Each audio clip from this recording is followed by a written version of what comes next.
আজ আমরা নবী করিম সাল্লাল্লাহু আলাইহি সাল্লাম আমাদেরকে রমজান মাসে যে সমস্ত আমল করতে বলেছেন, আমরা সেই সমস্ত আমলের কথা আপনাদের সঙ্গে খুব সংক্ষেপে শেয়ার করব ইনশাআল্লাহ। কারণ আমি নবী করিম সাল্লাল্লাহু আলাইহি সাল্লামের হাদিস থেকে এবং কোরআনে করিম থেকেও 27টি আমলের কথা আপনাদের সঙ্গে শেয়ার করব ইনশাআল্লাহ, যার সবগুলোই রমাদানের জন্য স্পেশাল, তবে অনেকগুলো রমজানের বাইরের সময়ও আমাদের পালনীয় এবং করণীয়। রমাদান কেন্দ্রিক যে সমস্ত আমল, যে সমস্ত করণীয় আমাদের আছে, তার মধ্যে প্রথম করণীয় হলো শাবানের 29 তারিখে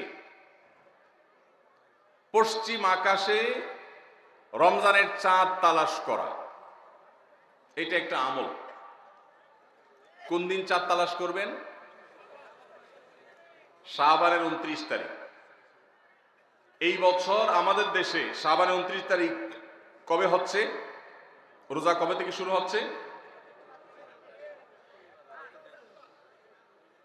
তাহলে 29শে শাবান সন্ধ্যায়, যেদিন থেকে রোজা হওয়ার সম্ভাবনা আছে, সেই দিন সন্ধ্যায় মাগরিবের আগে পশ্চিম আকাশের দিকে চাঁদ অনুসন্ধান করার চেষ্টা করে তাকাবেন। পশ্চিম আকাশে চাঁদ অনুসন্ধান করার জন্য যদি চেষ্টা করেন, একটু খোঁজার চেষ্টা করেন, চাঁদ দেখতে যদি পান তো ভালো, এমনকি যদি চাঁদ দেখতে নাও পান, চাঁদ দেখার চেষ্টা যে করেছেন এর কারণ আপনার আমল নামাতে সওয়াব লেখা হবে, একটা সুন্নত আদায় করার সওয়াব। ভাইরা আমার, আমরা আমাদের ছেলেবেলায়, আমাদের শৈশবে রমজানের আনন্দ আঁচ করতাম পশ্চিম আকাশের চাঁদ দেখে। ঈদের আনন্দের সূচনা এবং শুরুই হতো ঈদের চাঁদ দেখার মধ্য দিয়ে।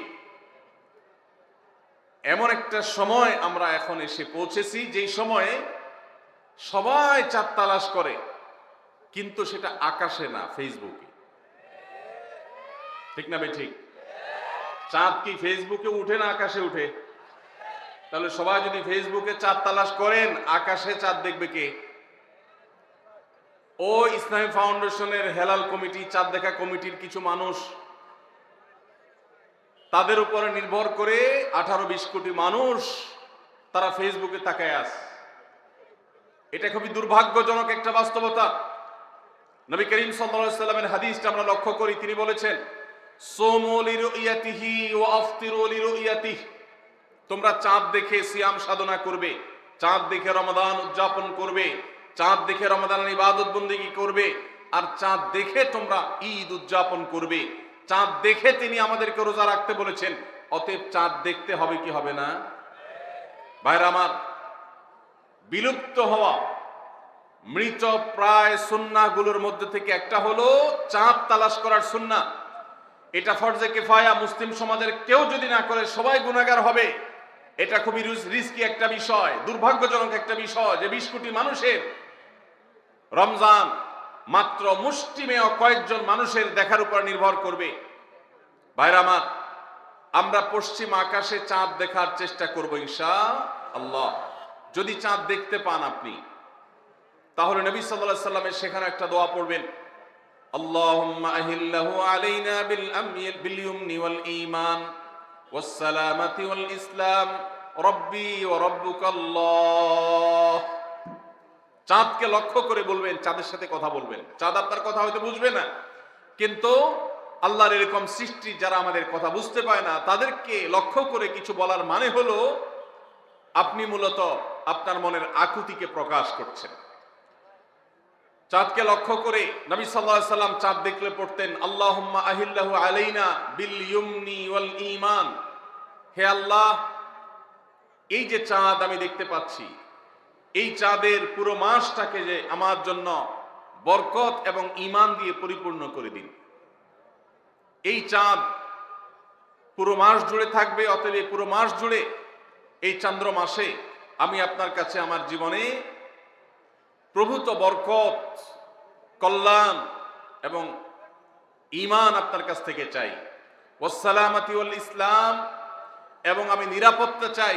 এই চাঁদ, এই চন্দ্র মাস আমার জন্য যেন নিরাপদ হয়, এবং ইসলামের সাথে যেন এই মাস আমি অতিবাহিত করতে পারি, ইমানের সাথে যেন অটল অবিচল থাকতে পারি।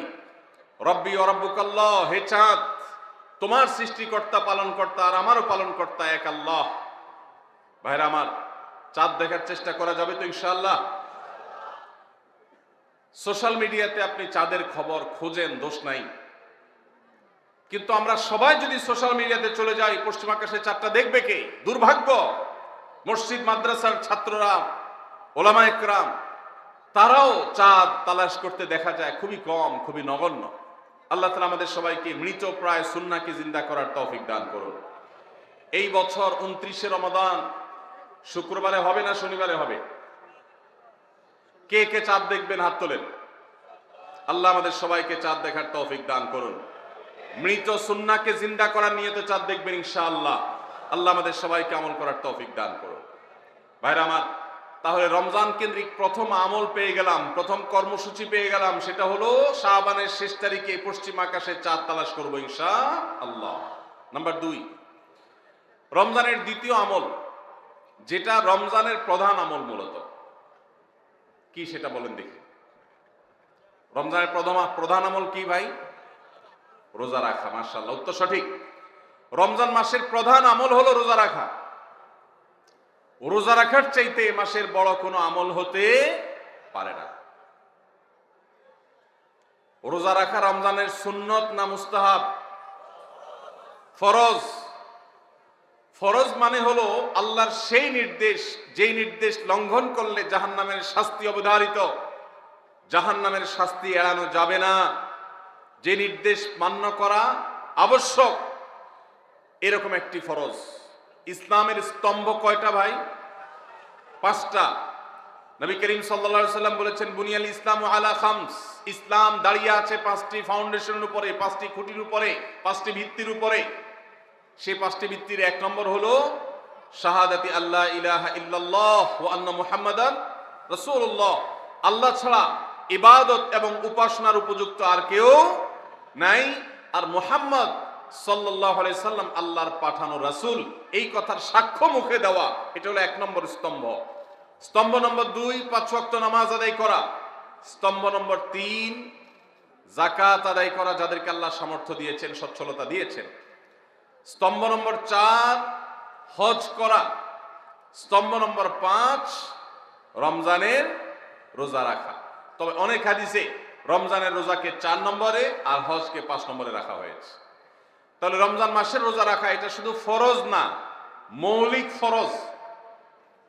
নবী করিম সাল্লাল্লাহু আলাইহি সাল্লাম বলেছেন, যদি কেউ জীবনে একটি রোজাও শরিয়া গ্রাহ্য ওজর ছাড়া কেউ যদি ভঙ্গ করে, রোজা না রাখে, রমজানের পরে যদি সে সারা জীবনও রোজা রাখে, দায় মুক্ত হয়তো হয়ে যাবে, সে কাজা আদায় করেছে, কাফারা আদায় করেছে, দায় মুক্ত হয়তো হয়ে যাবে, কিন্তু রমজানের একটা রোজা রেখে আল্লাহর কাছে যে পরিমাণ মর্যাদার অধিকারী হওয়ার কথা, সারা জীবন রোজা রেখেও রমজানের ওই একটা রোজার ক্ষতিপূরণ করা সম্ভব নয়। এই জন্য সবাই রমজান মাসে ফরজ রোজা রাখবো তো ইনশাআল্লাহ। সকল প্রাপ্তবয়স্ক সুস্থ ইমানদারের জন্য রমজানের রোজা রাখা ফরজ। ভাইরা আমার, পৃথিবীতে আজ অনেক বিজ্ঞানী রোজা বা ফাস্টিং এর উপরে গবেষণা করে অনেক বড় বড় পদক, অনেক বড় বড় পুরস্কার জিতেছে। এখন ডাক্তাররাও আমাদেরকে বলে যে একটা সময় আমরা যেন ফাস্টিং করি, একটা সময় আমরা যেন না খেয়ে থাকি, এটা আমাদের স্বাস্থ্যের জন্য ভালো। নবী সাল্লাল্লাহু আলাইহি সাল্লাম সেই 1500 বছর আগে আল্লাহর দেয়া বিধান আমাদেরকে জানিয়েছেন। রমজানে পুরো মাস রোজা, শাবানে মুহররমে বেশি বেশি নফল রোজা, সোমবার বৃহস্পতিবার সাপ্তাহিক রোজা, চাঁদের 13, 14, 15 আইয়ামে বীজের মাসিক রোজা। নিয়মিতভাবে এই রোজায় সিয়ামগুলো যদি পালন করি আমরা, তাহলে আল্লাহর সন্তুষ্টি এবং জান্নাত লাভ যেমন হবে, ঠিক একইভাবে আমরা দুনিয়াতে সুস্থ সবল থাকতে পারবো। আমাদের শরীরে অতিরিক্ত যে চর্বি তৈরি হয়, বিশেষ করে আজকের বিশ্ব বাস্তবতায়, এই চর্বিগুলোকে বার্ন করার জন্য রোজার কোনো বিকল্প নাই। যদিও চর্বি বার্নের উদ্দেশ্যে রোজা রাখলে সে রোজা রোজা নয়। আমাদের উদ্দেশ্য আল্লাহর সন্তুষ্টি অর্জন, পাশাপাশি পার্থিব উপকারিতা এমনি পেয়ে যাব। আল্লাহ আমাদের সবাইকে রমজান রোজা রাখার তৌফিক দান করুন। ভাইরা আমার, নবী করিম সাল্লাল্লাহু আলাইহি ওয়াসাল্লাম তিনি বলেছেন, যে ব্যক্তি রমজানে ঈমান এবং ইখলাসের সাথে আল্লাহকে খুশি করবার জন্য রমজান রোজা রাখবে, আল্লাহ তার পূর্বের সমস্ত গুনাহ মাফ করে দিবেন। অনেক যুবক আছেন গ্যাস্ট্রিকের অজুহাতে, অনেকে আছেন প্লাস্টিকের অজুহাতে রোজা রাখেন না। কারো গ্যাস্ট্রিক, কারো প্লাস্টিক। সামান্য একটু রোজা রাখতে যে যুবক পারে না, সে নিজেকে মুসলিম দাবি করে কোন মুখে? মাত্র 12-14 ঘন্টা যে না খেয়ে থাকার মতো চ্যালেঞ্জ নিতে পারে না, সে আবার কিসের মুসলমান দাবি করে নিজেকে? এই জন্য ভাইরা সবাই রোজা রাখবো তো ইনশাআল্লাহ। বাসা বাড়িতে বাচ্চাদেরকে কৈশোর বয়স থেকে তাদেরকে রোজা রাখতে শেখাবেন। সাহাবায়ে কেরাম আশুরার রোজা পর্যন্ত বাচ্চাদেরকে রাখাতেন এবং তাদেরকে খেলনা দিয়ে ভোলাতেন, রোজা রাখতে তাদের সাহায্য করতেন। আজ এমন এক প্রজন্ম আমরা গড়ে তুলছি, যেই প্রজন্ম শুধু ভোগ শিখেছে, ত্যাগ শিখে নাই। বাচ্চা কাচ্চাদেরকে দেখবেন মা বাপ বড় বড় মোবাইল, স্মার্টফোন তাদের হাতে তুলে দিচ্ছেন।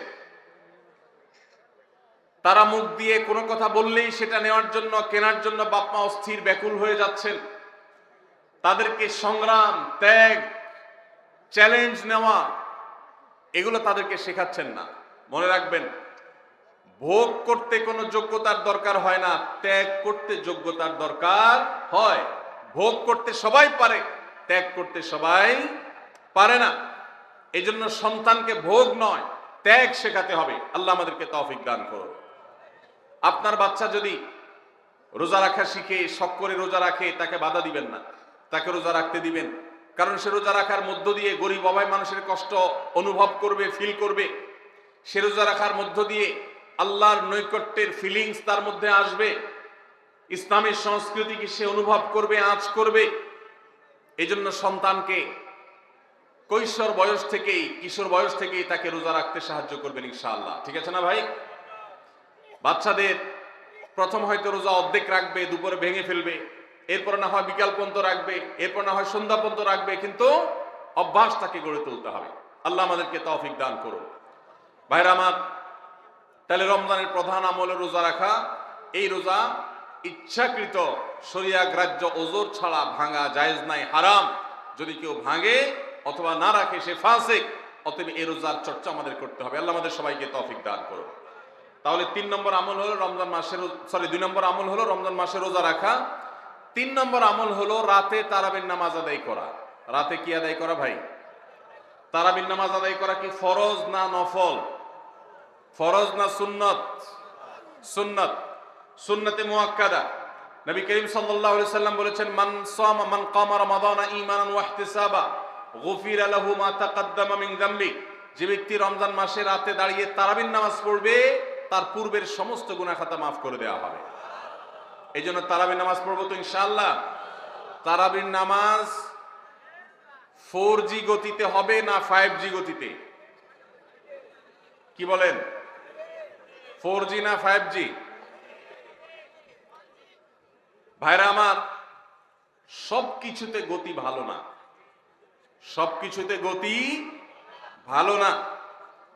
নেটের গতি যত বেশি হয় তত ভালো, কিন্তু নামাজের গতি, ইবাদতের গতি, তারাবির গতি যত কম হয়, যত ধীরে ধীরে হয়, যত শান্তশিষ্ট ভাবে হয়, তত আল্লাহর কাছে বেশি মর্যাদাবান হয়। অতএব মহল্লার হাফেজ সাহেবদেরকে তাড়াতাড়ি নামাজ শেষ করার জন্য দৌড়ের উপর রাখবেন। ক্রিকেট খেলা আছে হুজুর, আজকে একটু খেয়াল রাখেন, বলবেন। ভাইরা আমার, আমরা তারাবির নামাজের কথা যখন স্মৃতিতে, কল্পনায় আমরা ভাবি, তখন আমাদের স্মৃতিতে তুফান মিল মার্কা একটা নামাজ ভেসে ওঠে। ঠিক না বেঠিক? 5 ওয়াক্ত নামাজ এত তাড়াহুড়া করা হয় না তারাবি যত। অথচ তারাবি এটা তারবিহাত এর বহু বচন, আরবি শব্দ, যার অর্থ হলো আরামের সাথে, ধীরস্থিরতার সাথে, রেস্ট করে করে যে নামাজ আদায় করা হয় তার নাম তারাবি। নাম হলো আরামের সাথে করা, আর আমরা করি ব্যারামের সাথে তাড়াহুড়ো করে। এই জন্য এলাকা এলাকা তারাবি ধীরে ধীরে পড়ার জন্য উদ্যোগ নেবেন তো ইনশাআল্লাহ। ইমাম সাহেবদেরকে, হাফেজ সাহেবদেরকে উদ্বুদ্ধ করবেন, ভাই হুলস্থুল করবেন না, কি পড়েন কিচ্ছু বুঝি না, এমন টান দেন শেষে যায় শুধু ইয়ালামুন তা'লামুন। আর এটা শুনে মনে করেন যে এখন স্টপ হয়েছে, এখন রুকুতে যাইতে হবে। এই নামাজ কি নামাজ? এটা তামাশা। ভাইরা আমার, স্পিডে তারাবি না পড়ে যদি একটু ধীরে তারাবি পড়া হয়, সর্বোচ্চ 15 থেকে 20 মিনিটের ডিফারেন্স হবে, এর বেশি না। মাত্র 15 মিনিটের জন্য আপনার পুরো নামাজকে আপনি বরবাদ করছেন। দেশের বেশিরভাগ মসজিদগুলোতে তুফান মিল মার্কা তারাবি পড়া হয়। এই তারাবি আল্লাহর কাছে কতটা গ্রহণযোগ্য হবে, এটা যথেষ্ট প্রশ্নবিদ্ধ বিষয়। আল্লাহ তাআলা আমাদের সবাইকে ধীরস্থিরতার সাথে খুব শান্তভাবে তারাবির নামাজ আদায় করার তৌফিক দান করুন। চেষ্টা করা যাবে না ইনশাআল্লাহ? ভাইরা আমার, আল্লাহ রাব্বুল আলামিন নামাজের ক্ষেত্রে হুলস্থুলতা পছন্দ করেন না।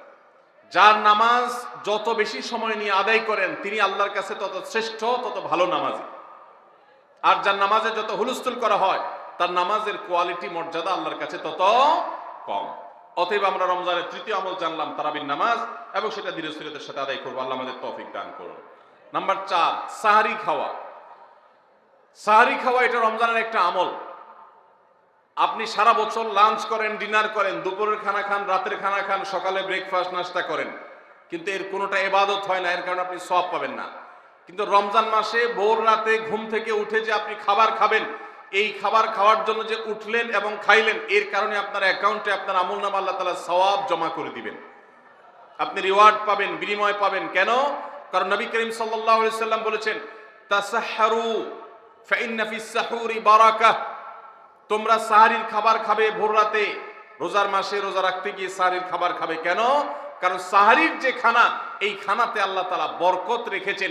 এই খানা খাইলে তার জন্য আমাদের স্পিরিচুয়াল, আধ্যাত্মিক বিভিন্ন রকমের উপকারিতা আল্লাহ তাআলা এর মধ্যে নিহিত রেখেছেন। এর মধ্যে খাদ্য শক্তি আছে, আমাদের এনার্জি হবে শরীরে, রোজা রাখতে সহজ হবে। এর পাশাপাশি সাহারির খাবারে আলাদা একটা বরকত আছে, শেফা, বহুবিধ উপকারিতা আমাদের শরীরের, আমাদের মনের জন্য আল্লাহ তাআলা রেখেছেন। এই জন্য সাহারি খাওয়াটা আলাদা একটা ইবাদত।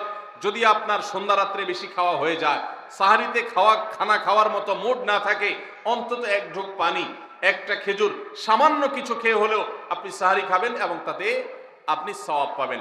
কোনো কারণে যদি সাহারি খেতে না পারেন, রাতে উঠতে পারেন নাই, অ্যালার্ম বাজছে কিন্তু শুনেন নাই, উঠে দেখেন ফজরের আজান হয়ে গেছে, তাহলে ওই দিনের রোজা কি হবে নাকি হবে না?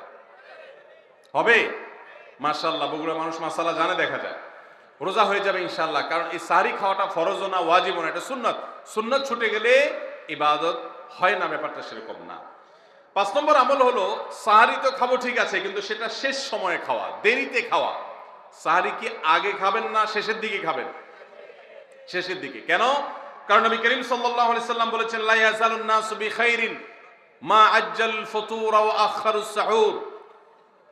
এই উম্মত, মুসলিম জাতি ততদিন পর্যন্ত কল্যাণের উপর প্রতিষ্ঠিত থাকবে, তারা কল্যাণকে স্পর্শ করতে পারবে যতদিন পর্যন্ত তারা সাহারি তাড়াতাড়ি খাবে না দেরিতে খাবে?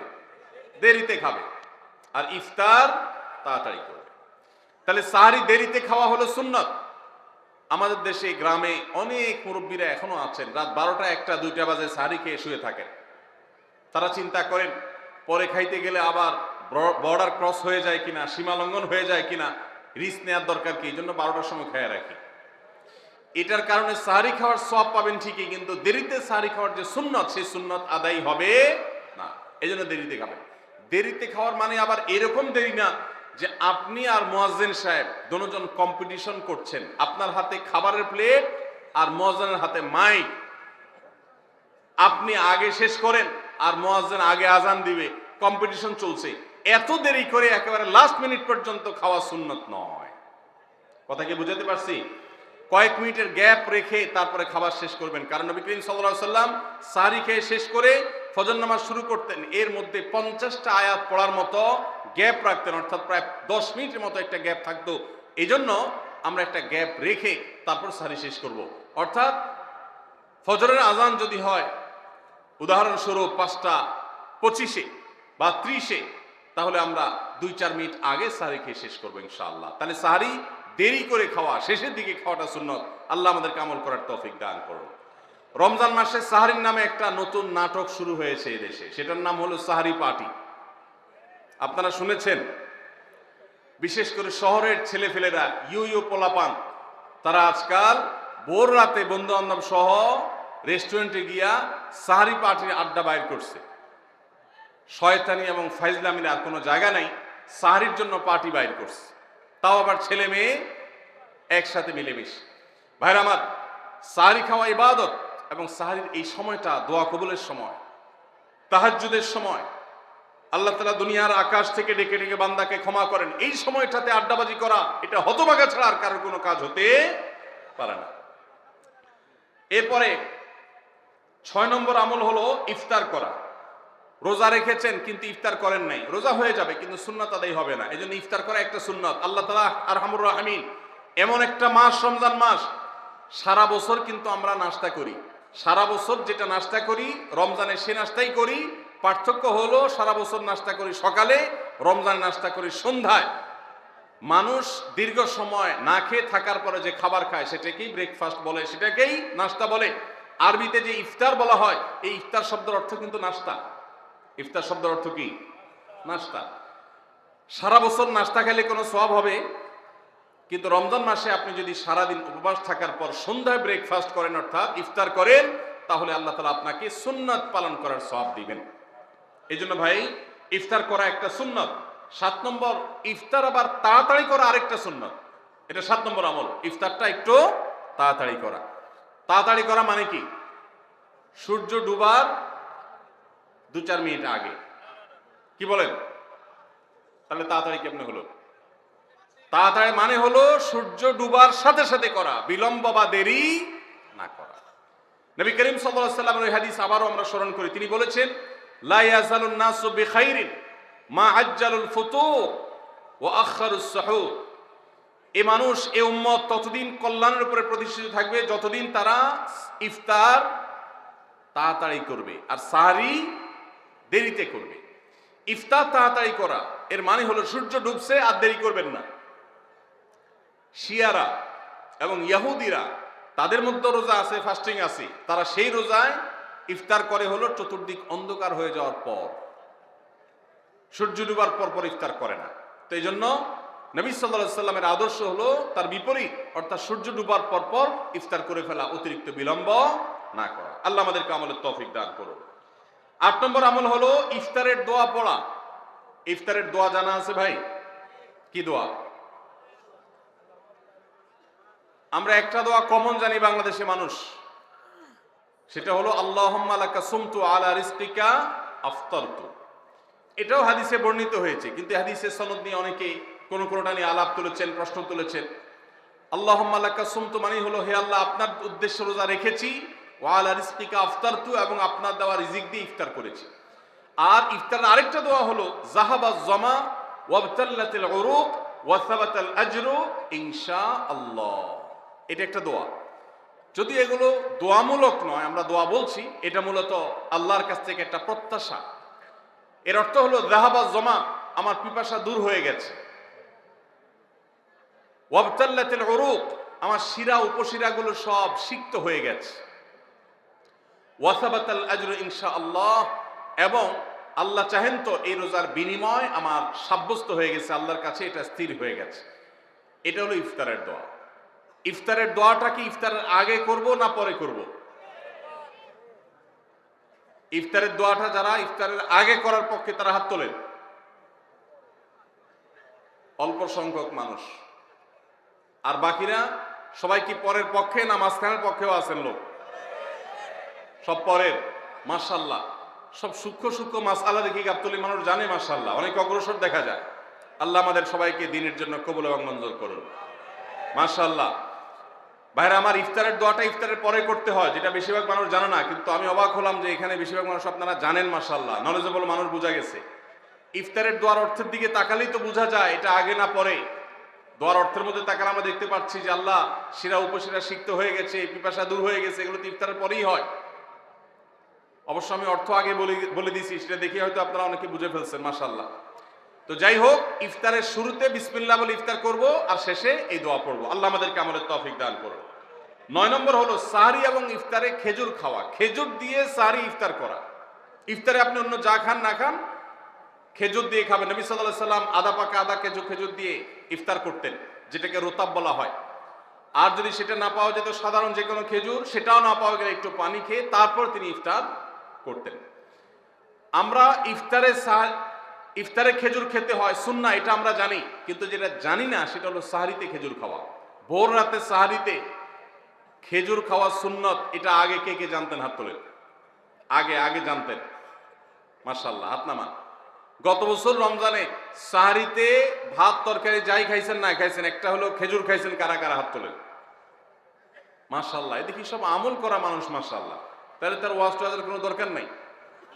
এত নলেজেবল মানুষ, এত আমলদার মানুষ যদি এলাকায় থাকে, তাহলে ওয়াজের দরকারটা কি? আল্লাহ আমাদের সবাইকে আমলের তৌফিক দান করুন। ভাইরা আমার, ইফতারে খেজুর খাওয়া যেমন সুন্নত, সাহরিতেও খেজুর খাওয়া সুন্নত, কিন্তু খেজুর খাওয়া কোনো ফরজ ওয়াজিব না। খেজুরের দাম বেশি হয়ে গেছে, আপনি কিনতে অপারগ। যদি একটা খেজুরও পুরো রমজানে না খান, আপনার রোজার কোনো অসুবিধা হবে। তবে নবী সাল্লাল্লাহু আলাইহি ওয়াসাল্লাম যেহেতু ইফতার এবং সাহরিতে খেজুর খেতেন, আর খেজুরে প্রচুর পরিমাণ সুগার আছে, উপকারী, যেটা মানুষের স্বাস্থ্যের জন্য উপকারী, প্রচুর পরিমাণ এনার্জি আছে, খাদ্য শক্তি আছে, সারাদিন রোজা রেখে আমাদের যে সুগারের ঘাটতি হয় সেটা পূরণ করার জন্য সহায়ক হয়। এই জন্য সাহরি এবং ইফতারে খেজুর খাওয়া এমনিতেও উপকারী। আর নবী সাল্লাল্লাহু আলাইহি ওয়াসাল্লামের সুন্নাহ, তিনি বলেছেন নি'মা সাহুরুল মুমিনি আত-তামার, ইমানদারের সাহারির আইটেমের মধ্যে সবচেয়ে বেস্ট উত্তম হলো খেজুর। এই জন্য অন্য যাই খান না খান, একটু হলো, এক পিস হলো খেজুর খাবেন, ইনশাআল্লাহ সুন্নাত আদায় করার নিয়তে খেলে এই সুন্নাতটা আদায় হয়ে যাবে, আল্লাহ তাআলা তা চাহেন। তাহলে 9 নম্বর আমল পেলাম হলো সাহরি এবং ইফতারিতে খেজুর খাওয়া। 10 নম্বর আমল হলো সকল প্রকার পাপাচার বর্জন করা, গুনাহের কাজ থেকে বিরত থাকা। এইটা হলো রমজান মাসের দ্বিতীয় সর্বোচ্চ গুরুত্বপূর্ণ আমল। সিরিয়ালে আমরা 10 নম্বরে বলেছি, কিন্তু 27টা রমজানের স্পেশাল আমলের মধ্যে সবচেয়ে গুরুত্বপূর্ণ আমল হলো রোজা রাখা, আর দ্বিতীয় সর্বোচ্চ গুরুত্বপূর্ণ আমল হলো সব ধরনের পাপাচার বর্জন করা, গুনাহের কাজ ত্যাগ করা। যদি কেউ রমজানে রোজা রাখে, আবার চোখ দিয়ে হারাম জিনিস মোবাইলে দেখে, স্ক্রিনে দেখে, পত্রিকার পাতায় দেখে, অফলাইনে দেখে, পরনারীর দিকে তাকায় থাকে, সে যদি কান দিয়ে হারাম জিনিস শুনে, গান বাদ্য, এই সমস্ত কিছু সে যদি উপভোগ করে, তাহলে তার এই রোজা আর উপোস থাকার মধ্যে কোনো পার্থক্য। মনে রাখবেন, রোজা শুধু পেটের হয় না, রোজা চোখের হয়, রোজা কানের হয়, রোজা হাতের হয়, রোজা মুখের হয়, রোজা শরীরের প্রত্যেকটা অঙ্গ প্রত্যঙ্গের হয়। একজন মানুষ যখন তার পুরো শরীরে রোজা করে, সে যখন সকল অঙ্গ প্রত্যঙ্গ দিয়ে আল্লাহর আনুগত্য করে, আল্লাহর নাফরমানি থেকে বেরিয়ে আসে, তখন সে সত্যিকারের রোজাদার হয়। আর যে শুধুমাত্র দিনের বেলায় পানাহার বর্জন করে, যৌনাচার বর্জন করে, আর সমস্ত পাপাচার অপকর্ম সে যথারীতি অন্য সময়ের মতো রমজান মাসেও করে, এই রোজাদার পেটের রোজা রেখেছে, কিন্তু তার শরীরের অন্য অন্য অঙ্গ প্রত্যঙ্গগুলো আল্লাহর কথা শুনে নাই, সো সেগুলো কিন্তু রোজা রাখে নাই। এই রোজা আল্লাহর কাছে মাকবুল এবং গ্রহণযোগ্য রোজা হতে পারে না। অতএব আমরা রমজান মাসে সব ধরনের গুনাহের কাজ বর্জন করবো তো ইনশাআল্লাহ। প্রিয় ভাইরা আমার, রোজা কিন্তু আমাদের সাথে কথা বলে। রোজার ভাষা আমরা অনেকে জানি না, কি বলে সেটা অনেকে বুঝি না, কিন্তু রোজা আমাদের সাথে কথা বলে। কি কথা? সিয়াম শব্দের অর্থ, আমরা যেটাকে রোজা বলছি সেটা কোরআনের ভাষায় বলা হয় সিয়াম, হাদিসে বলা হয়েছে সেটাকে সওম বা সিয়াম। এই সওম বা সিয়াম একই শব্দ, এর অর্থ হলো বিরত থাকা। এর অর্থ হলো কি ভাই? বিরত থাকা, ব্রেক দিতে জানা। আল্লাহ রাব্বুল আলামিন রোজার মতো ইবাদত দিয়েছেন আমাদেরকে জীবনে ব্রেক দেওয়ার অভ্যাস গড়ে তোলার জন্য। আমরা যেন ব্রেক দিতে শিখি, আমরা যেন থামতে শিখি, আমরা যেন নিজেদেরকে নিয়ন্ত্রণ করতে শিখি। ইসলামের যে বৈশিষ্ট্য, ইসলামের যে বিউটি, ইসলামের যে সৌন্দর্য, সেটা হলো ইসলাম পৃথিবীর মানুষকে আত্মনিয়ন্ত্রণ করবার কথা বলে। আজ ভোগবাদী পৃথিবীর যেদিকে তাকাবেন, চতুর্দিকে দেখতে পাবেন শুধু ভোগের হাতছানি। দুনিয়াটা মস্ত বড়, খাও দাও আর ফুর্তি করো, শুধুমাত্র ফুর্তি ফুর্তি এবং ফুর্তি, ভোগ এবং ভোগ এবং ভোগ। গোটা পৃথিবী আপনাকে ভোগের কথা বলবে, ত্যাগের কথা বলবে না। ইসলাম আপনাকে ত্যাগের কথা বলে। আপনি ঈদ উদযাপন করবেন, ঈদ উল ফিতর, সেখানে পর্যন্ত ইসলাম বলে আগে গরিবের বাসায় ফিতরা পৌঁছাবে, তারপর তুমি ঈদগাহে যাবে, ঈদের আনন্দ করবে। আপনি কোরবানির ঈদে পশু জবাই করে গোশত খাবেন, উৎসব করবেন। ইসলাম বলে ভালো কথা, তুমি উৎসব করবে, তোমাকে উৎসব করতেই দেওয়া হয়েছে, কিন্তু আগে গরিবের বাসায়ও গোশত পাঠাবে ঈদের, সেটা নিশ্চিত করবে, তার পাশাপাশি তুমি ঈদ উদযাপন করবে। আমরা যে রমজানের রোজা রাখি, এই রোজা আমাদেরকে বিরত থাকার কথা বলে। সেই বিরত থাকাটা কি? সেটা হলো আমরা যখন রোজা রাখি আমাদের পিপাসা হয়, আমাদের ক্ষুধা লাগে, পিপাসা হয়, আবার হাতের সামনে হয়তো পানিও আছে। আমার ক্ষুধা লাগে, হাতের সামনে হয়তো খাবারও আছে, কেউ দেখছেও না, সিসি ক্যামেরাও নেই, বদ্ধ রুমে কক্ষের মধ্যে, কিন্তু আমি রোজাদার। কোন রোজাদার রোজার মধ্যে খায়, পান করে? কেন? কারণ সে জানে আল্লাহ নিষেধ করেছেন। আমরা যখন ইফতার সামনে নিয়ে বসে থাকি সন্ধ্যাবেলা, ভাইরা আমার, সারা বছর নাস্তা তো আল্লাহ তাআলা কম হোক বেশি হোক সবাইকে করার তৌফিক দেন, আমরা সবাই তো কম বেশি নাস্তা করি। সারা বছর আপনি যদি বুফে গিয়ে 100 আইটেমের নাস্তা দিয়েও আপনি খাবার গ্রহণ করেন, সকালের ব্রেকফাস্ট আপনি খান, ইফতারের সময় মাত্র 2-4টা আইটেম নিয়ে বসে থেকে আজানের জন্য, সূর্য ডুবার জন্য যে অপেক্ষা করেন, ওই অপেক্ষার সময় যে অবর্ণনীয় স্বাদ আর তৃপ্তি পাওয়া যায়, পৃথিবীর সমস্ত খাদ্য গ্রহণের মধ্যেও এই তৃপ্তি বা স্বাদ নাই। নবী সাল্লাল্লাহু আলাইহি ওয়াসাল্লাম সেজন্য বলেছেন, লিসসাইমি ফারহাতান, রোজাদার ব্যক্তিকে দুটি আনন্দ দেওয়া হয়, ফারহাতুন ইনদা ফিতরি ওয়া ফারহাতুন ইনদা লিকাই রাব্বি। একটা আনন্দ হলো ইফতারের সময়, অবর্ণনীয়, ভাষায় প্রকাশ করবার অযোগ্য, কি ভালো লাগা কাজ করে। ইফতারের জন্য আমরা বসে আছি, খাবার সামনে আছে, রকমারি শীতল শরবত সামনে আছে, রকমারি খাবারের পসরা সাজানো আছে টেবিলে, দস্তরখানে, এদিকে পেটে ক্ষুধাও আছে, কিন্তু আমরা মিনিট গুনছি, আমরা সময় দেখছি, ঘড়ির দিকে তাকিয়ে আছি, সূর্য কখন ডুববে।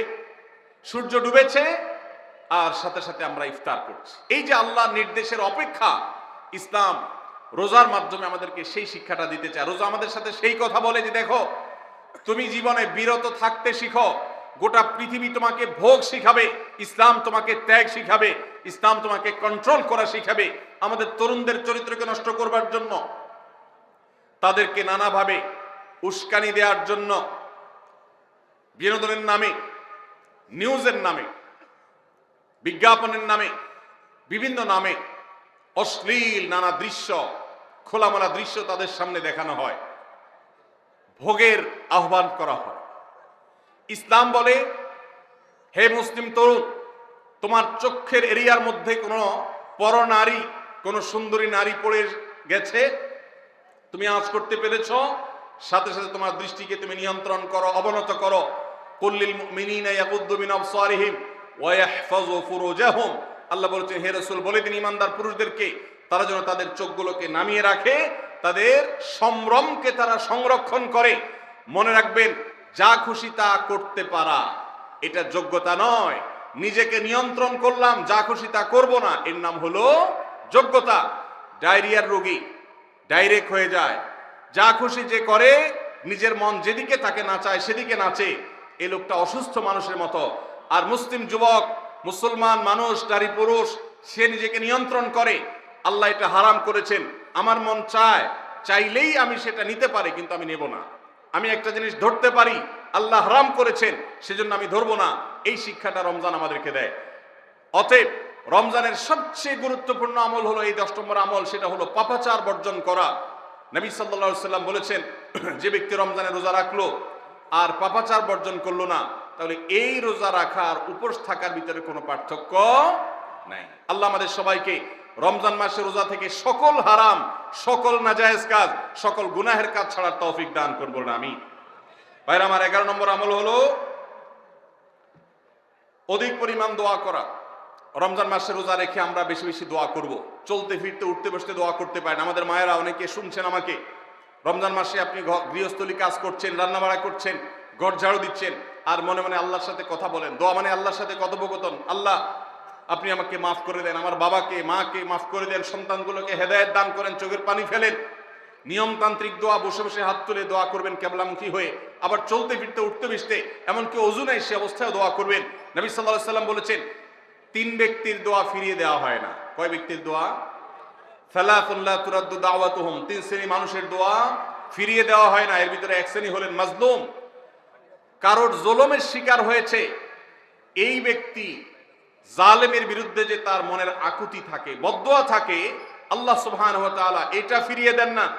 এই জন্য পৃথিবীর ইতিহাসের কোন জালিম আপনি দেখাতে পারবেন না যেই জালিমকে আল্লাহ ছেড়ে দিয়েছেন, আল্লাহ ছাড় দিয়েছেন কিন্তু চূড়ান্ত ভাবে ছেড়ে দিয়েছেন, এমন কোন জালিম আপনি দেখাতে পারবেন না। এই জন্য ভাই কখনো কোন অবস্থাতে কারো প্রতি আমরা জুলুম করব না, আল্লাহ আমাদেরকে সেটা মানার তৌফিক দান করুন। তাহলে 3 ব্যক্তির দোয়া কবুল হয়, ফেরত দেওয়া হয় না। তার ভিতরে একজন হলো মাজলুম, যার প্রতি আপনি জুলুম করেছেন, সে আপনার বিরুদ্ধে যে বদদোয়া করে, এটা লাগবেই লাগবে, আজ হোক আর 2 দিন পরে হোক। নাম্বার 2, মুসাফির, যে ব্যক্তি সফরে আছে, সফররত অবস্থায় সে যদি দোয়া করে, সে দোয়া আল্লাহ তাআলা কবুল করেন। 3 নম্বর হলো রোজাদার ব্যক্তি, as-সাইম হাত্তা ইফতির, রোজাদার ব্যক্তি সারাদিন ভর রোজা করলে ইফতার রাগ পর্যন্ত, সারাদিন দোয়া করলে ইফতার রাগ পর্যন্ত তার দোয়া কবুল হয়। এই জন্য রোজা রেখে আমরা বেশি বেশি আল্লাহর কাছে দোয়া করবো ইনশাআল্লাহ। চলতে ফিরতে উঠতে বসতে মনে মনে আল্লাহর সাথে কথা বললেন, চাওয়া তাওয়াকে পেশ করলেন, বাস এইটাই হলো দোয়া। এটা হলো আমাদের রমজান মাসের 11 নম্বর আমল, বেশি বেশি দোয়া করা। 12 নম্বর আমল হলো মিথ্যা এবং কাজ পরিহার করা। রমজানের সকল পাপাচার তো পরিহার করবই, বিশেষভাবে মিথ্যা কথা, মিথ্যা কাজ পরিহার করা। কারণ নবীজি সাল্লাল্লাহু আলাইহি ওয়াসাল্লাম এর জন্য আলাদা নির্দেশ করেছেন। তিনি বলেছেন, মাল্লাম ইয়াদা কাওলা যুরি ওয়াল আমালা বি ফালাইসা লিল্লাহি হাজা আন ইয়াদা তাআমাহু ওয়া শারাবা। যে ব্যক্তি রমজানের রোজা রেখে মিথ্যা কথা, মিথ্যা কাজ ছাড়লো না, তার উপোস থাকায় আল্লাহর কোনো ঠেকা পড়ে নাই। 13 নম্বর আমল হলো অশ্লীলতা এবং বিবাদ, বিতণ্ডা, ঝগড়া, এগুলো পরিহার করা। কারণ নবী করিম সাল্লাল্লাহু আলাইহি ওয়াসাল্লাম তিনি আমাদেরকে রমজান মাসে রোজা রেখে অশ্লীলতা পরিহার করতে বলেছেন। মোবাইলে হারাম জিনিস দেখলেন, টেলিভিশনে হারাম জিনিস দেখলেন, বা কোনো পত্রপত্রিকাতে খারাপ জিনিস, নিষিদ্ধ জিনিস দেখলেন, পর্নারীর সৌন্দর্য দেখে আপনি হারাম স্বাদ নেয়ার চেষ্টা করলেন, তাহলে আপনার রোজার অঙ্গহানি হলো, রোজা প্রাণহানি হলো। এই রোজা নয়। এই জন্য এটাকে রমজান মাসে পরিহার করতে হবে, অন্য সময় তো বটেই। এবং সেই সাথে কেউ যদি আপনার সাথে ঝগড়া করতে আসে, নবীজি শিখাই দিয়েছেন, ফালিয়াকুল ইন্নী সায়েম, কেউ রোজা রাখা অবস্থায় ঝগড়া করতে আসলে বলবেন, ভাই আমি রোজাদার, আমি তোমার ঝগড়ার জবাব দিতে পারবো না। তাহলে ঝগড়া পরিহার করার জন্য রমজান মাসে আমরা এক্সারসাইজ করবো। 14 নম্বর, যে কোনো ভালো কাজ, যে কোনো নেকামল রমজান মাসে বেশি বেশি করবেন। কেন? কারণ রমজানের শুরুতে একজন ঘোষক বলে, ইয়া বাগিয়াল খায়রি আকবিল, হে ভালো কাজ প্রত্যাশী, যে ভালো কাজ করতে চাও, রমজান মাসটাই হলো ভালো কাজের সওয়াব বেশি পাওয়ার। অতএব এই মাসে ভালো কাজ করে, নেকামল করে, ইবাদত করে, কোরআন তেলাওয়াত, জিকির, আজকার যত রকম আছে এগুলো করে জান্নাতের পথে অগ্রসর হয়ে যাও। 16 নম্বর আমল হলো রোজাদারকে ইফতার করানো, অর্থাৎ নিজে ইফতার করার পাশাপাশি অন্য কোন রোজাদারকে ইফতার করাইলে আল্লাহ তাআলা ওই রোজাদার যে পরিমাণ সওয়াব পাবেন, আপনাকেও সেই পরিমাণ সওয়াব দিবেন ইনশাআল্লাহ। 17 নম্বর আমল হলো বেশি বেশি কোরআনে কারীমের তেলাওয়াত করা। রমজান মাসে আল্লাহ তাআলা আমাদের সবাইকে, 15 নম্বর বাদ গেছে, মাশাআল্লাহ, এত মনোযোগ সহকারে কথা বলছে এবং নোট করছে দেখা যাচ্ছে। তাহলে আমরা আবার পেছনে যাচ্ছি ইনশাআল্লাহ। 15 নম্বর আমল হলো বেশি বেশি ইস্তেগফার করা। বেশি বেশি কি করা? ইস্তেগফার করা, অর্থাৎ ক্ষমা প্রার্থনা করা। কেন ক্ষমা প্রার্থনা বেশি করবেন? কারণ নবী করিম সাল্লাল্লাহু আলাইহি সাল্লাম বলেছেন, ওয়ালিল্লাহি উতাকাউ মিনান নার ওয়া যালিকা ফি কুল্লি লাইলা। রমজানের প্রত্যেক রাতে আল্লাহ তাআলা বহু মানুষকে জাহান্নাম থেকে মুক্ত ঘোষণা করেন। ভাইরা আমার, আমাদের পাপাচারের কারণে জাহান্নামীদের তালিকা নাম উঠে থাকলেও রমজানে আল্লাহ বহু মানুষকে ঠিক দেন যে এই লোককে জান্নাতি ঘোষণা করা হলো, জাহান্নাম থেকে মুক্ত ঘোষণা করা হলো। এই জন্য এই মাসে আল্লাহর কাছে বেশি বেশি মাফ চাইতে হয়, ইস্তেগফার করতে হয়, চোখের পানি ফেলে দোয়া করতে হয় যে আল্লাহ আপনি মাগফিরাত নসিব করেন। এটা হলো 15 নম্বর আমল। 16 নম্বর আমল হলো রোজাদারকে ইফতার করানো। নিজে ইফতার করবেন, পাশাপাশি রোজাদার ব্যক্তিকেও ইফতার করাবেন। নবী সাল্লাল্লাহু আলাইহি সাল্লাম বলেছেন, যদি কোনো ব্যক্তি কোনো রোজাদারকে ইফতার করায়, তাহলে যেই ব্যক্তি তাকে ইফতার করানেন তার রোজার সওয়াব তো সে পাবেই, আপনি ইফতার করায়া সমপরিমাণ সওয়াব লাভ করবেন ইনশাআল্লাহ। অতএব মসজিদে ইফতার দেওয়ার ব্যবস্থা করা যেতে পারে, রাস্তাঘাটে, বিশেষ করে পাবলিক পরিবহনে, এমনকি প্রাইভেট গাড়িতেও সন্ধ্যার সময়, ইফতারের সময় অনেক সময় খাবার থাকে না, তখন আপনি রাস্তা দাঁড়িয়ে যদি সামান্য একটু খেজুর, সামান্য একটু পানি বিতরণ করতে পারেন, তাহলে সওয়াবটা পাওয়া যেতে পারে। আপনার বাসায় আশেপাশে অনেক অভাবী মানুষ আছে, তাদের বাসায় আপনি ইফতার পৌঁছে দিতে পারেন। এর মাধ্যমে রোজাদারকে ইফতার করানোর সওয়াব পেতে পারেন। 17 নম্বর আমল হলো বেশি বেশি কোরআনে কারীমের তেলাওয়াত করা। কোরআনে কারীমের তেলাওয়াত রমজান মাসে বেশি বেশি করব। কেন? কারণ হলো এই মাসটাই হলো কোরআন নাজিলের মাস। আল্লাহ তাআলা রমজান মাসে কোরআন নাজিল করেছেন। আল্লাহ বলেছেন, শাহরু রমাদান আল্লাযী উনজিলা ফীহিল কুরআন হুদাল লিন-নাসি ওয়া বায়িনাতিন মিনাল হুদা ওয়াল ফুরকান। রমজান মাস এমন মাস যে মাসে আল্লাহ তাআলা কোরআন নাযিল করেছেন, এইজন্য এই মাসে বেশি বেশি রোজ কোরআন তেলাওয়াত করতে হবে। নবী করিম সাল্লাল্লাহু আলাইহি ওয়াসাল্লাম বেশি বেশি রমজান মাসে কোরআন তেলাওয়াত করতেন। আমাদের পূর্বসূরি সালাফগণ কেউ কেউ রমজান মাসে অন্য সব আমল কমিয়ে দিয়ে কোরআন তেলাওয়াতটা সবচেয়ে বেশি করতেন। এইজন্য দিনে এবং রাতে বেশি বেশি করে কোরআন শুদ্ধতার সাথে সৌন্দর্যের সাথে তেলাওয়াত করব, অর্থ সহকারে বুঝে পড়ার চেষ্টাও পাশাপাশি করবো ইনশাআল্লাহ। 18 নম্বর আমল হলো কোরআন পরস্পরকে শোনাশুনি করা, বুঝে পড়া। অর্থাৎ আপনি কোরআন তেলাওয়াত করবেন, আপনার স্ত্রী শুনবে, আপনার মা শুনবে, আপনার বোন শুনবে, আবার তারা তেলাওয়াত করবে, আপনি শুনবেন। আমরা তারাবির নামাজে এক পক্ষীয় তেলাওয়াত শুনি, হাফেজ সাহেব তেলাওয়াত করেন, আমরা শুনি, কিন্তু আমরা তেলাওয়াত করে আরেকজন শুনবে, এটা হয় না। নবী সাল্লাল্লাহু আলাইহি ওয়াসাল্লাম রমজান মাস আসলে জিবরিল ফেরেশতার সাথে কোরআন শোনাশুনি করতেন। জিবরিল তেলাওয়াত করতেন, নবীজি শুনতেন, আবার আমাদের নবীজি তেলাওয়াত করতেন, জিবরিল শুনতেন। এটা একটা সুন্নত। এই সুন্নতটা বিলুপ্ত হয়ে গেছে, এটা নিয়ে চর্চা নাই। এই জন্য আমরা এটা বাসা বাড়িতে নতুন করে জিন্দা করব। আল্লাহ আমাদেরকে তৌফিক দান করুন। 19 নম্বর আমল হলো দান সাদাকা বেশি বেশি করা। নবীজি সাল্লাল্লাহু আলাইহি সাল্লাম এমনিতেই প্রচুর পরিমাণ দান করতেন, কিন্তু রমজান আসলে তার দানশীলতার পরিমাণ আরো বেড়ে যেত। এই জন্য অভাবী, প্রতিবেশী, গরিব দুঃখী সবার ঘরে ঘরে আমরা আমাদের সাধ্য অনুযায়ী দান পৌঁছানোর চেষ্টা করব রমজান উপলক্ষে। এটা রমজানের 19 নম্বর স্পেশাল আমল, বিশেষ আমল। 20 নম্বর রমজানের কর্মসূচি হলো ভোর রাতে দোয়া করা। কারণ সারা বছর ভোর রাতে তাহাজ্জুদের নামাজ পড়া বা দোয়া করার সুযোগ আমাদের হয় না, কিন্তু রমজানের সাহরি খেতে এমনি ওঠেন, অতএব এই টাইমে দোয়া কবুল হয়। 24 ঘন্টার ভিতরে দোয়া কবুলের সবচেয়ে মোক্ষম সুযোগ, সবচেয়ে আদর্শ সময় হলো এই তাহাজ্জুদের সময়টা।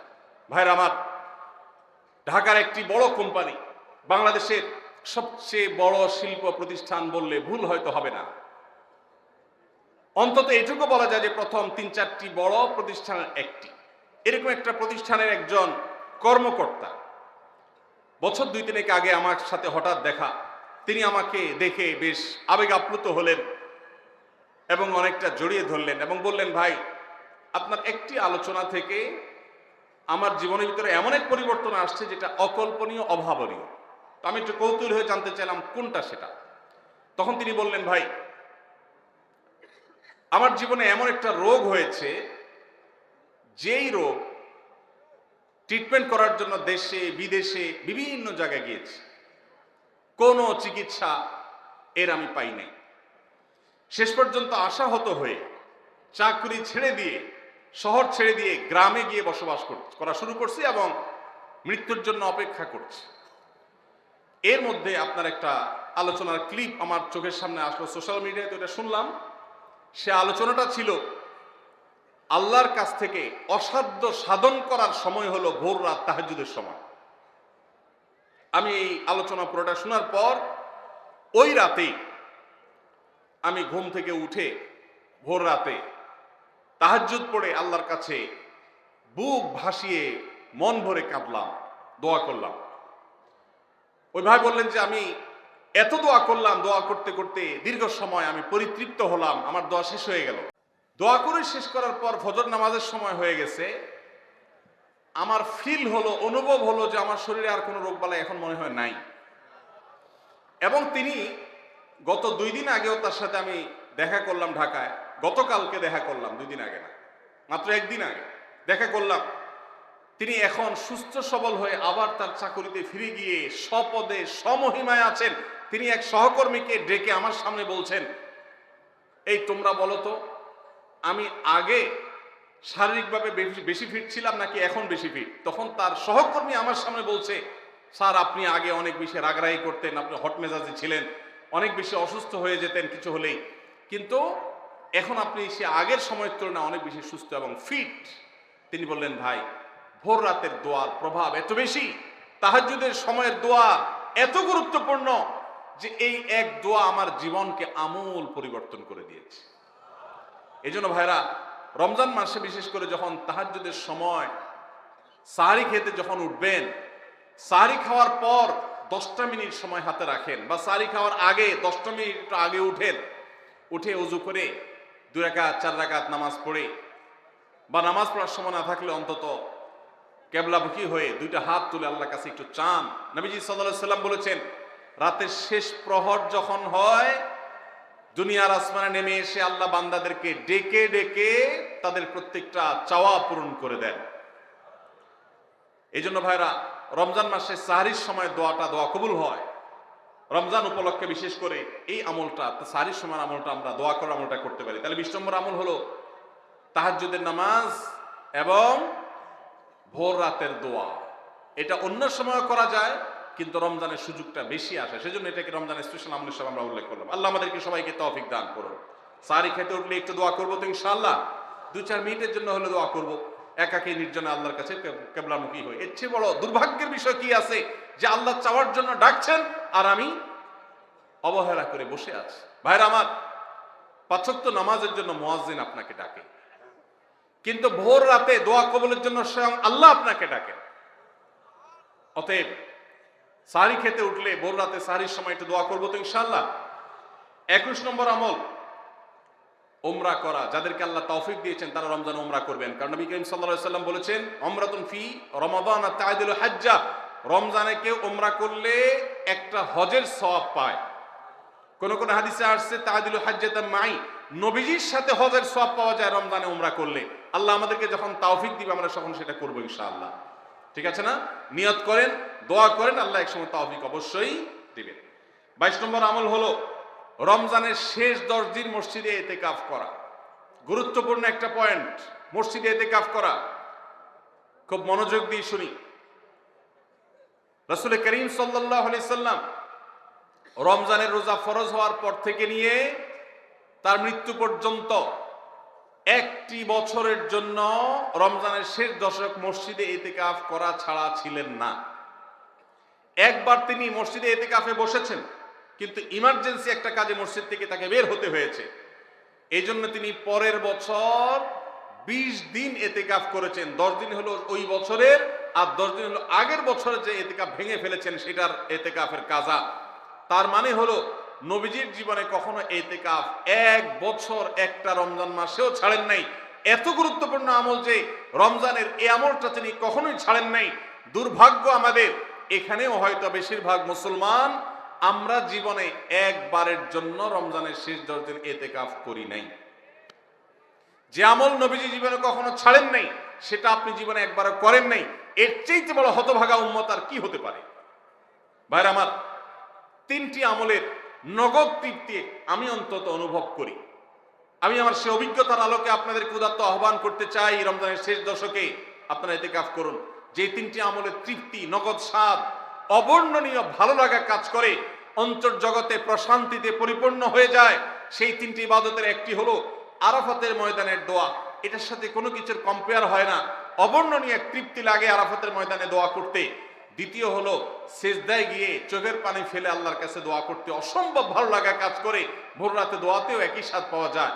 আর 3 নম্বর হলো রমজানের শেষ দশকের ইতিকাফ। ইতিকাফ যে একবার করেছে সে জীবনে বারবার করে, তাকে আর ফেরানো যায় না। এই জন্য ভাইরা, রমজানের শেষ দশকে আমরা আল্লাহর ঘরে বসে গিয়ে ইতিকাফ করার চেষ্টা করবো তো ইনশাআল্লাহ। অনেক এলাকায় বৃদ্ধ মানুষ, বুড়া মানুষ বসায় দেওয়া হয় টাকা পয়সা দিয়ে। যে টাকা নিয়ে ইতিকাফ করে সেও গুনাহগার, আর যারা টাকা নিয়ে ইতিকাফে বসায় তারাও গুনাহগার, কারণ ইবাদত টাকা পয়সা দিয়ে চলবে না। রমজানের শেষ দশক মসজিদে ইতিকাফ করবো তো ইনশাআল্লাহ। আল্লাহ আমাদেরকে তৌফিক দান করুন। যুবক ভাইরা, একটাবার বসে দেখেন, অসম্ভব ভালো লাগা কাজ করে।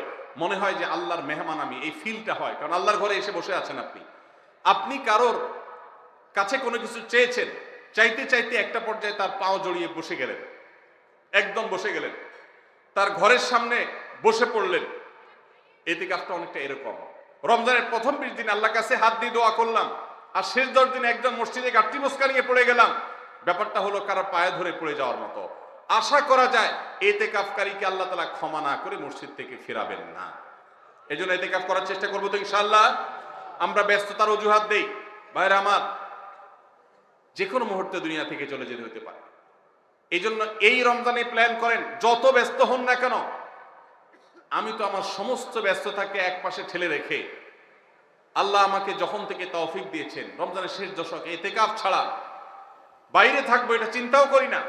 এই জন্য যুবক ভাইদেরকে বলবো, প্রত্যেকটা মহল্লাতে 2 জন 5 জন 10 জন করে যুবকরা বসেন, কোরআনের গ্রুপ স্টাডি করেন, কোরআনের পাঠচক্র করেন, নিজেরা কোরআন হাদিসের আলোচনা করেন, রোনাজারি এবং দোয়া করেন, 10টা দিন আল্লাহর সাথে কানেক্টেড হওয়ার চেষ্টা করেন, 12 মাস ইবাদত দাওয়াতের কাজ ইসলামের কাজ করবেন, ইনশাআল্লাহ সেখানে বরকত পাবেন।